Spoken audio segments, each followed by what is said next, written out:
টিপ টিপ বৃষ্টির দিনে টোটো খরগোশ সকাল থেকেই দৌড়াদৌড়ি করছে। গরমে তার শরীর একেবারে ঘেমে উঠেছে। সে এক গাছের নিচে বসে হাঁপাতে হাঁপাতে বলল, ইস, কি গরম! যদি একটুখানি বৃষ্টি হতো কত ভালো হতো। ঠিক তখনই আকাশে কালো মেঘ জমে উঠল। বাতাস বইতে লাগলো ঠান্ডা ঠান্ডা। টোটো চোখ বড় করে বলল, ওরে, সত্যি সত্যি বৃষ্টি আসছে। একটু পরেই শুরু হলো টিপটিপ বৃষ্টি। টোটো খুশিতে চিৎকার করে উঠল, ইয়াহু, এবার মজা হবে।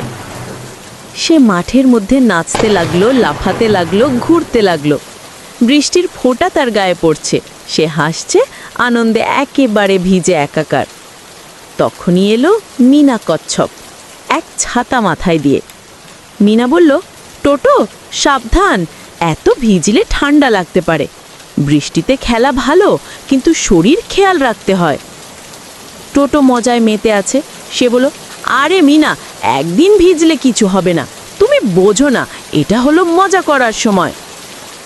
কিন্তু কিছুক্ষণ পর হাঁচ হাঁচ হাঁচ, টোটো হাঁচি দিতে লাগলো।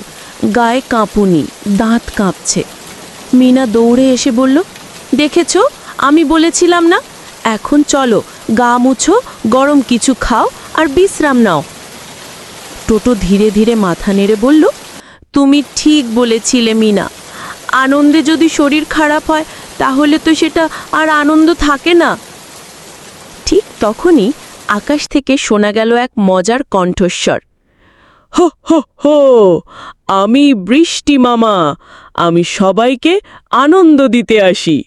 কিন্তু বুদ্ধিমানেরা আনন্দের সাথেই শরীরের যত্নও নেয়।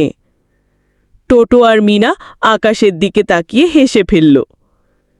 টোটো বলল, ধন্যবাদ বৃষ্টি মামা, এখন থেকে আমি আনন্দ করব ঠিকই, তবে খেয়াল রেখেই করব।